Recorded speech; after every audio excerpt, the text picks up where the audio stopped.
Hello বন্ধুরা, সৌরভ দীপা চ্যানেলে আরও একটি নতুন ভিডিওতে তোমাদের অনেক অনেক স্বাগত। আর আমি সকাল সকাল স্নান করে রেডি হয়ে গেছি। আজকে লোকনাথ বাবার তিরোধান দিবস, তো মা বলল যে ভোগের রান্নাটা তুই করে ফেল আর আমি অন্য বাকি কাজগুলো করি। তো তার জন্য সকাল সকাল স্নান করে নিয়ে বাবা ওই বাজার করতে গেছে পুজোর সব। বাবা বাজারটা করে আনলেই তারপর আমি রান্নাঘরে গিয়ে রান্নাটা করতে যাব। তো বাজার নিয়ে চলে এসছে, দেখো সব কিছু দেখো। আর আমি পুজোর বাসনগুলো ধুয়ে রেখেছিলাম। আর দেখো এনে রেখেছে 5 মিনিটও হয়নি, কীরকম পিঁপড়ে ধরে গেছে দেখো, লাল পিঁপড়ে চালেতে। তো আমি বসে পড়েছি, আগে ওই কেটে নিই 5 রকমের ভাজার জন্য, কেটে ফেলে আগে। তো ভাই গিয়ে জলগুলো নিয়ে এসেছিলো। আর দেখো এই প্যাকেটটা মানে এমন করে নিয়ে এসছে, না কাটলে হচ্ছিল না।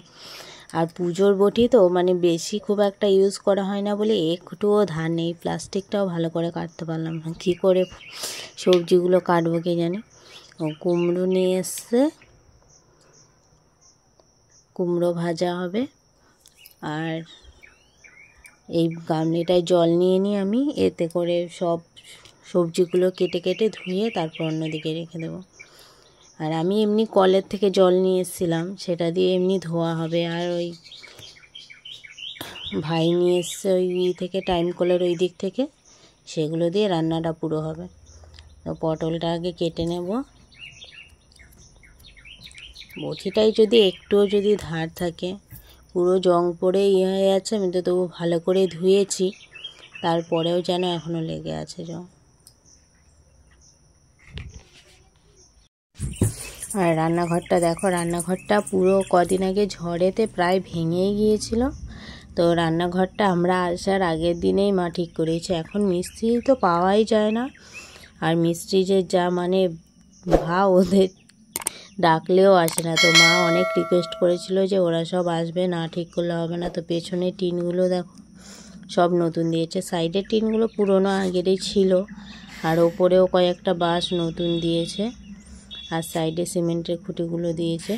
আর আগে তো টালিতে মানে আগের বারে যে রান্নাঘরটা করেছিল, সেই মিস্ত্রিগুলো ভালো করে টালিগুলো সেট করে বসাতে পারেনি। তো এইবারে তো কালকে বৃষ্টি হলো, তারপরেও জল পড়েনি, এবারে টালিগুলো ঠিক করে বসানো হয়েছে। আর সবার তো খুব খিদে পেয়ে গেছে। আমি বললাম যে ভোগের রান্নাটা করে তারপরেই তোমাদের খেতে দেবো। সকালে বলেছিলাম তোমাদের দাদাভাইকে যে কিছু একটা রান্না করি, সে বলল না, তুমি আগে ভোগের রান্নাটা করে নাও, তারপরেই অন্য কিছু করবে। তো আর তার জন্যে কিছু করা হলো না। তো কাঁকরোলটা নিয়ে এসছে, কাঁকরোলটা ভাজা হবে। তারপর বেগুনটা আমি কেটে ফেলেছিলাম আগেই। আর বেগুন তো নিয়ে এসছে বাবা, সে বেগুনগুলো ভালো নয়, পোকা ভর্তি। তো ওখান থেকে একটু কয়েকটা শুধু বের করেছি দেখে দেখে। তো এবারে কুমড়োটা কেটে নেব। আর কুমড়োটা ভাবছি অর্ধেকটাই দেবো, বেশি কুমড়ো আমার তো ভালোই লাগে না। তো তার জন্যে কুমড়োটা অর্ধেকটাই কেটে নেব, নিয়ে তারপর। আর মা সেই দিকে মাকে বললাম যে মা, তুমি ওই ফল স্নান করে এসে ফল ভোগটা তুমি দিয়ে দাও ঠাকুরের কাছে। আর আগে আমাদের অনেক বড় করে পুজো হতো, পুরো মানে মাইক লাগানো হতো, অনেক বড় করে ব্রাহ্মণ ডেকে পুজো করা হতো। আর সব আশেপাশে মানুষকে, সব মানে পাড়াতে সবাইকেই নেমন্তন্ন করা হতো, আত্মীয় স্বজন সবাইকে নেমন্তন্ন করা হতো। সেই তখন অনেক ছোট ছিলাম, তারপর আর খুব একটা হয়নি। গত বছরটাও একটু বড় করে হয়েছিল, কিন্তু গত বছরটায় আর তোমাদেরকে দেখানো হয়নি, তখন মানে প্রচুর ঝামেলা ছিল বলে। তো এই বছরটা বাবা বলেছিল যে বড় করে করবে। আমি বলি কেউ করার নেই, মাও পারে না এখন খুব একটা, আর আমিও একা কত লোকের করব। তো তার জন্য বাবাকে বললাম থাক, এবছরটাই করতে হবে না, যখন মা পারবে। মা এখন অন্য জায়গায় একটু কাজে যায়, তো তার জন্যে মার আরও সময়ও হয়ে ওঠে না। আর তাই বললাম থাক এবছরটায়। তো তার জন্য এবছরটা এমনি মানে বাড়ির জন্যেই অল্প করে ভোগ হবে, আর এমনি আশেপাশে সবাইকে একটু অল্প করে প্রসাদ দেওয়া হবে আর কি। তো কুমড়োটাও আমার কাটা হয়ে গেল।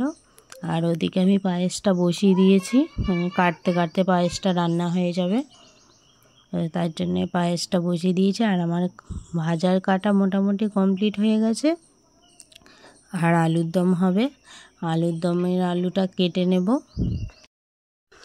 আলুর দমের আলুর জন্যে একটু বড় সাইজ দেখে আলুগুলো নিয়ে নেব, তাহলে পরে ভালো করে সেদ্ধ হয়ে যাবে। সেদ্ধ করার পুজোর বাসন তো, মানে প্রেসার কুকার টুকার সব পুজোর নেই, তো তার জন্যে তেলেতেই একদম ছেঁকে ভাজা করে নেব, তখনই সেদ্ধটা হয়ে যাবে অর্ধেকের বেশি।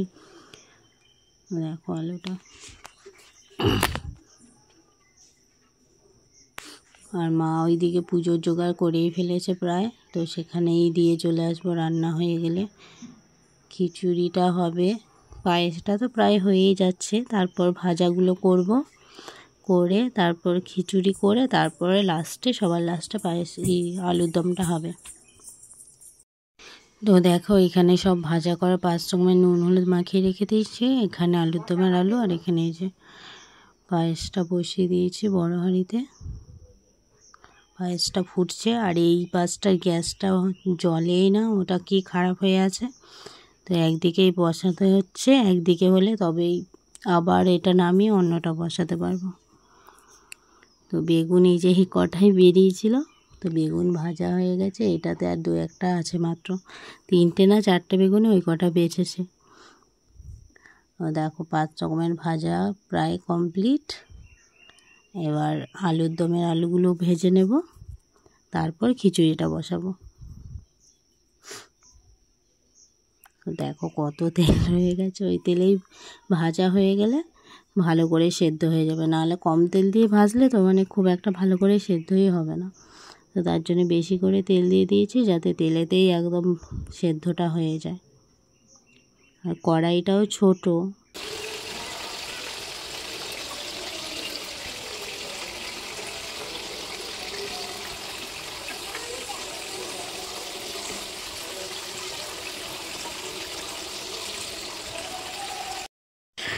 খিচুড়ি বসানোর জন্যে বড় হাঁড়ি ছিল না, তো মা বললে বড় গামলাটাতেই বসিয়ে দে, তো এতে খিচুড়িটা বসিয়ে দিয়েছি।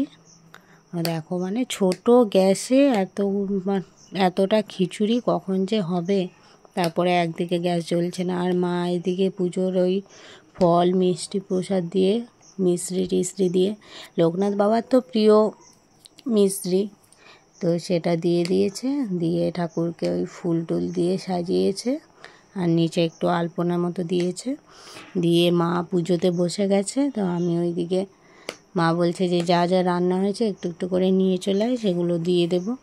তো মা পুজোটা করছে, আর আমার ওইদিকে সব রান্নাই প্রায় কমপ্লিট, পায়েস খিচুড়ি আর ভাজাগুলো হয়ে গেছে, আর আলুর দমটা বাকি, সেটা বসিয়ে দিয়ে এসেছি। তো আমাদের আরও মানে এর থেকে অনেকটা বড় একটা ফ্রেম দেওয়া ঠাকুর ছিল, তো সেই ঠাকুরটা অনেক বছর আগে, তো সেটা নষ্ট হয়ে গেছে, তো সেটাকে সেই দিকে রাখা হয়ে আছে, ওটাকে আর সরানো হয় না, এক জায়গাতেই থাকে। তো মা আবার এই ছোট করে একটা ঠাকুর নিয়ে এসছে কিনে, তো এটাতেই এবছর পুজো হচ্ছে, নাহলে অন্যান্য বছর অনেক বড় ফ্রেমে সেই ঠাকুরটাতেই পুজো হয়। আর আমাদের আগে ব্রাহ্মণ দিয়ে পুজো করা হতো, এখন মা নিজেই পুজো করে। ব্রাহ্মণ আমাদের এখানে খুব একটা পাওয়া যায় না, সামনাসামনি নেই, আর যারা আছে তারা অন্য বংশের অন্য পুজোগুলো করে, আমাদের পুজোগুলো করতে আসে না, তো তার জন্যে মাই পুজো করছে পাঁচালি পরে। তো আজকে ভিডিওটা এই পর্যন্তই, সবাই সুস্থ থেকো, ভালো থেকো।